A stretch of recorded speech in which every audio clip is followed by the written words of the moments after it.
Hi everyone, this is Julia, the Nomadic Crafter, and I have a general update video for you. It's been like 3 days and so much has happened. Today's smoothie is carrot banana apple. So good. I'm going to try and do this video with no edits, so it's really easy for me to just get it out to you. So bear with me. All right, everyone. I might have carrot in my teeth. Welcome to my channel. Thank you for coming. And of course, we have left San Diego after 2 years, finally. It feels wonderful to be on the road. Actually, I can't tell you just how wonderful it feels to mix it up, change everything, and head out on the road. It feels like I'm a new person. That's what it feels like. It's so great. So, along the way, I have been taking video for you.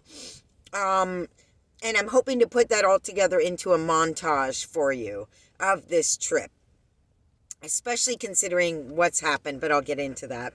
And I told you a little bit about that. But anyway, okay, so it is today Friday, and we left San Diego Wednesday. Oh my God, it feels like it's already been a whole week or more. So we left Wednesday, and we had gotten everything all prepared, all stocked up, full of gas. And we were attempting to blow right through LA because we didn't want to deal with the traffic, nor did we want to go on the coast there. Just blow through there, and we took Highway 450, and we went through at like 70, 75 miles an hour the entire time. There was no traffic. It was amazing. The other side of the highway, going the other direction, packed. And I heard all these horror stories, and I was just like, oh, should we go to sleep like early and get up in the middle of the night and drive through there, and there's still going to be traffic? Well, it was a total breeze. So that part was really fast. And then we came into, of course, like Malibu and Santa Monica. So at that point, after LA, we were on the coast. We took 450 to 10 over to 1. And then we were on the coast. And honestly, I don't remember Malibu being like that. It was all jacked up. It was all like locked up. And it was all like fenced out. Like it was all super crowded, and there were just like some houses and then fencing and the beach like really far away. I remember Malibu being like you went up this coast and there were these cute beach cottages and you could just pull over on the side of the road. Did it change? Did things grow in like 20 years, 25, 30 years? I guess so. It was really not a very nice place to stop, so we didn't. And we just kept heading up. Basically, the first day we made it to Santa Barbara. And Santa Barbara also is not like a beach, right on the beach. So we went into the town, and there were no signs indicating anything anywhere. And there were no signs for gas stations or anything along the side of the road. You had to go into the town. But once you go into the town, you can find gas for like $2.99 a gallon. So we got a really good deal on gas in Santa Barbara.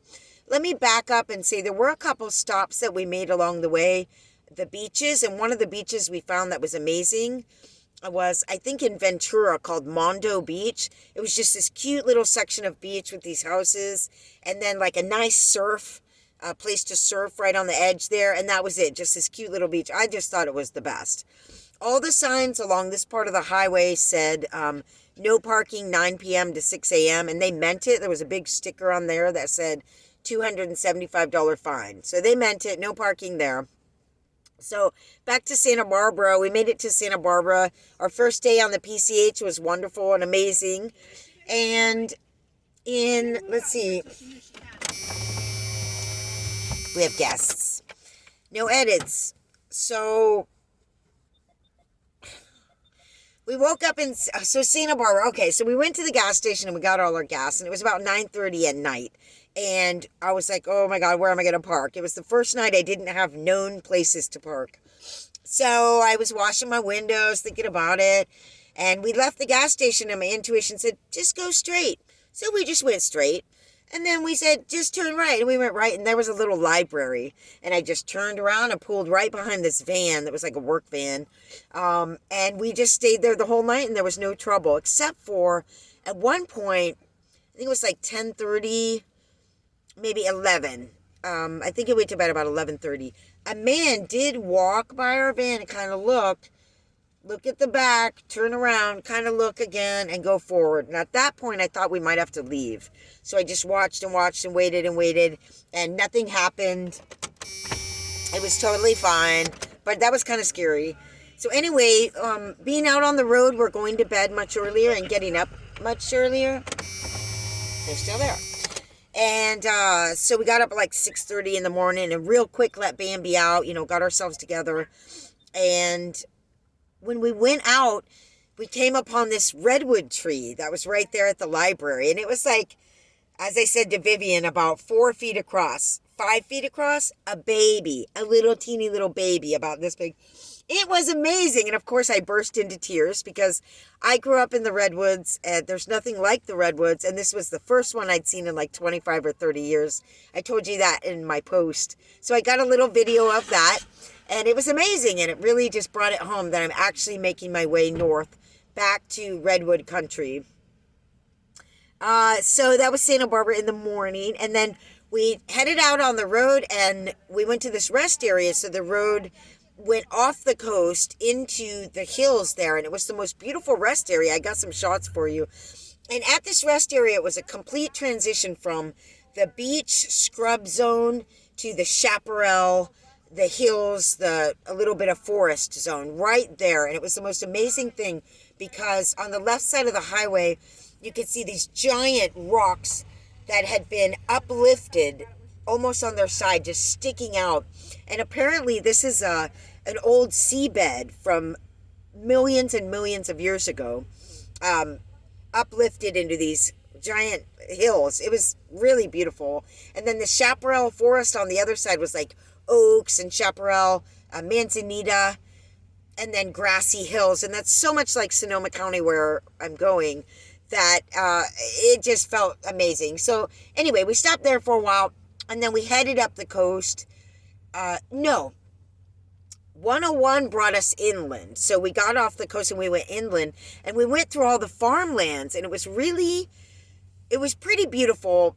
Giant monoculture farms are not as beautiful as it could be if they were smaller organic farms with cute little houses all around. But nonetheless, it was very cool to drive through these hills. And they were very beautiful. But it was really super hazy, so it's really hard to see how beautiful they were. But it was really cool to drive through an area where they grow our food and to see our food actually being grown and the people working it, because that was a reality check. Caused me to tear up a bit. But it was really cool to see that. And then I turned on the camera right before we went over this hill, and it went straight down, overlooking the giant valley of just fields and crops. It was amazing. It just dropped right down and went down into the valley. And then it was really cool. And then we headed into a town called Los Alamos, which actually was an adorable little town, very historic and kept up and just antique-y and all of that. There was barely anybody there, but it was really cool. I got some of that too. And then we headed back onto one towards the coast and ended up basically here, Pismo Beach, and then I think this is Grover Beach. And again, really, I don't know. Nothing compares to Obi.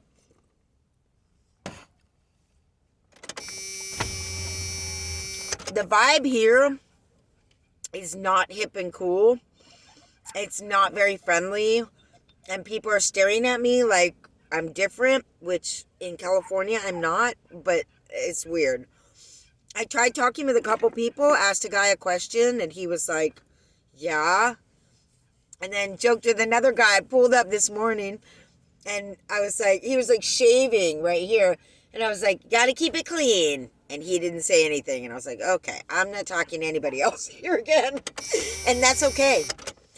But anyway, I need to back up. So last night we came here and we parked here, and Bambi and I played around in the dunes and the ocean and cooked and cleaned and worked on stuff, on online stuff. And then about 6 p.m., the question I asked the guy was, is it always this cloudy in August? Did I mess up taking my trip during this month? And he goes, no, it's the fires. And I had heard there were fires somewhere, but there's always fires. And I didn't look into it before the trip. Well, as you all, I'm sure, know now, there are fires all over the place in California and around the Bay Area in particular. So, it's really cloudy here, and driving along the coast, it's all smoky, and there's not really much to video for you. I mean, it's not really a beautiful scene because you can barely see anything. And you might have seen in my post, the picture of the sunset was particularly beautiful, a rose gold because of the smoke, which I didn't even realize at the time. So anyway, looks like I'm not going to be heading directly up to the Russian River at this time, as I mentioned in my post, because it's on fire. So even driving up the one up Big Sur, which is something I really wanted to do, I don't think we're going to be doing that because one, it's all smoky, and two, that road leads right into the area where they're evacuating people from the Santa Cruz area and where there are more threats of fire. So that is a real shame. One, no Big Sur for me, no Santa Cruz, where I intended to stay at least a couple days. And then I really wanted to take that Route 1 right into San Francisco, which is really important to me because I was born there and I really wanted to stay there a night at least. And then go over the Golden Gate Bridge, and then one of two beautiful options, either Highway 16 up into the Russian River or Highway 1 over to the Russian River. All of that's out. There are fires near Healdsburg and Forestville. Forestville's where I went to high school. And they're heading towards Rio Neto, and this is one of the first little towns along the Russian River. I grew up in part in Rio Neto and in Guerneville, went to elementary school in Guerneville. And all of that area, there are fires threatening that area. There is smoke. There are evacuations. Roads are closed leading to that area, such as Highway 280 leading up, parts of 1. And so it's not going to be possible for me to take that route, which is not only do I want to arrive at the destination of the Russian River in Sonoma County and further places in Northern California, I want to take that journey up there. I want to take that route. So now all of that has changed. Everything's changed. You're not going to get many PCH videos because there's nothing to see. It's smoky. So considering that, we're going to have to, as I said in my post, consider other options and maybe go in later. So my two main options right now are to take a different route and go somewhere else for now and maybe come back home to the Russian River later. And I'm not going home to like settle or anything. I mean, if I found a great opportunity, maybe for a while, I'm going home to reconnect with where I grew up for the first time in 30 years or something, 25 years. So our options now are to take a different route and go somewhere else, or sort of wait it out between here and like San Luis Obispo, maybe along 101 somewhere, and see if this thing clears up, passes, changes, contained, something so that I can just go to the Russian River. And I really wanted to go before it got too cold so I could actually swim in the river like I did when I was a little girl. I mean, I spent hours and hours and hours playing in that river, jumping off rope swings for years. It was amazing. So that's option. Those are the two main options. Now, with the option of going a different route and going somewhere else, obviously I don't want to go into the desert where it's hot. And like San Diego was blazing hot, and LA when I left. I'm not going south again. So one of my options is to go up to San Luis Obispo and up 101 till I hit a highway that I can take over to the 5. And take the 5 all the way up to the 299, which would bring me over to Arcata, California. That's in Humboldt County. And I went to school at Humboldt State University there. So that would really be awesome to go back to the town where I went to school. And I not only went to school there, but I learned the whole community was like a university for me, because I got very involved with music and theater and dance and all kinds of, even protesting the redwoods and marijuana culture and all of that.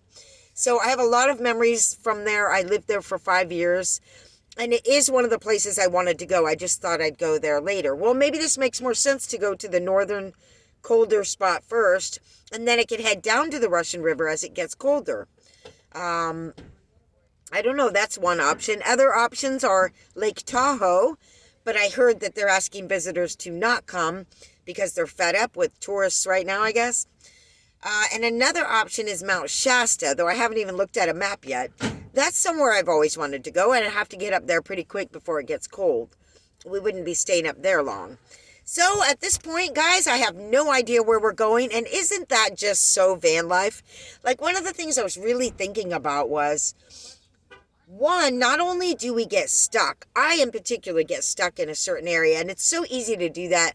And for all of the house dwellers out there and people with regular jobs, I mean, that's part of the whole thing, being stuck in the house, being stuck in the job, being stuck in the same pattern. Well, that happens for van dwellers too. That happens to me all the time. Every time I stay anywhere for a while, I feel incredibly stuck. And like with San Diego, it was the hardest thing to wrench myself out of there, wrench myself out of that sewing studio and out of the beautiful city and all the primo parking spots and all the surfing and all the fun. I don't surf, but watching the surfers. It's really easy to get stuck, but as soon as I loosed myself, I could feel the rejuvenation of the energy being loosened. And, so... And related to that is another similar feeling to the stuck feeling, is this idea of the destination as opposed to the journey. So what I've been doing is, when I came back to California, coming to San Diego was like, okay, that's a destination I feel safe with.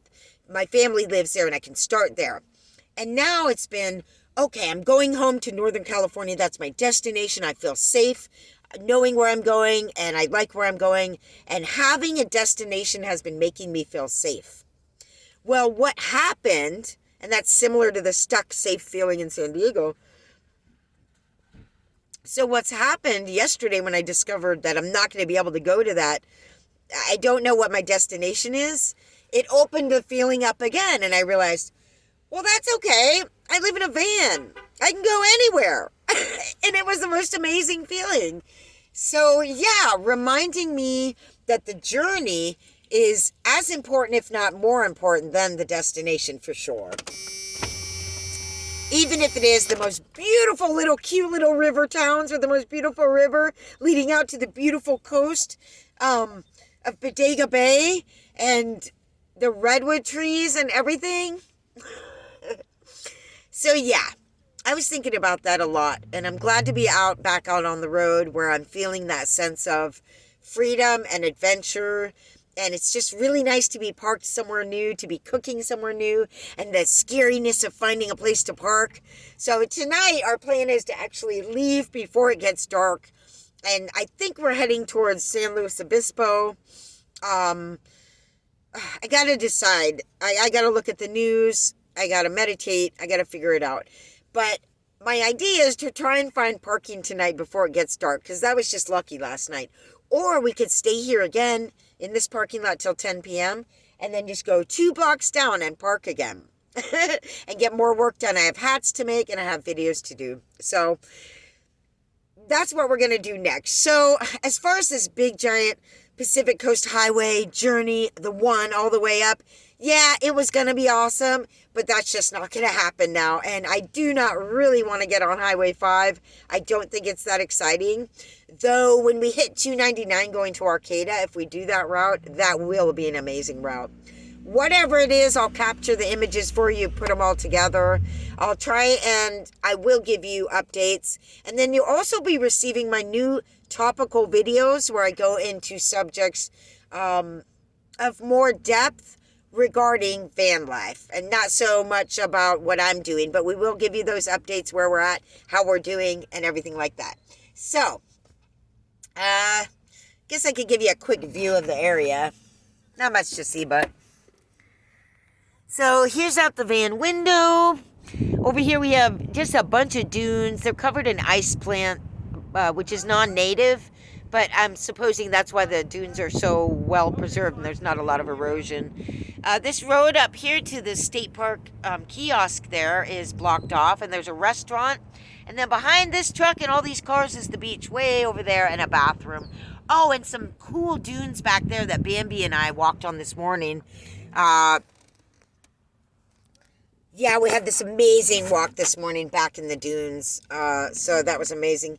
But yeah, this town there's no culture. There's no stretching, yoga, slackline, hula hooping, no crazy people, no I mean, Ocean Beach is the best because there's grass and then the beach. Like you can go out on the grass and stretch, and the wind's blowing through your hair. There's no cliffs, there's nothing. It's just a parking lot and a bunch of picnic tables that nobody's at, and then the beach where people are at.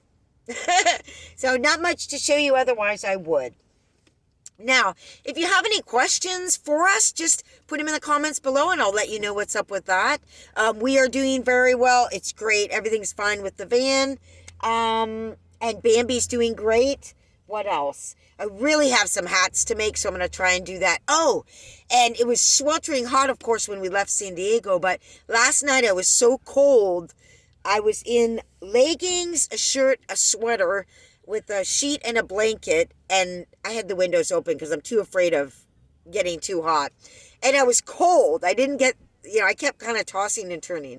So cold in August. And that's how it is right here. So it's a great place for me to just stop maybe for a couple days and get some hats done. So we might do that. But anyway, we'll keep you updated. Put your comments down below. If you like this video, please give it a thumbs up. And I've got some really cool topics coming up for you of videos about van life. So it's going to be really exciting. And I probably should clarify. I think my last video, I might have been confusing to people by mentioning the political video that I did, which wasn't political, really. I didn't realize it at the time. But I guess everything's political now. I do not intend to talk about politics per se. I'm not interested in politics. I don't believe in politics. I'm not on one side or the other. It's not about that. It's about people. It's about society. It's about things that matter much more than some big fight going on. So, yeah, I wasn't saying that I was going to talk about political stuff, but there's going to be some heavy-duty stuff coming. So, I think it's quite thought-provoking, and I hope it'll be a lot of fun. So, look for that. Subscribe to my channel. A lot more is coming up. We've got a whole new journey now, unexpected. We don't know where we're going, so keep watching. It's going to be fun, one way or the other. Thank you all so much, and have a beautiful day. Bye. See you later.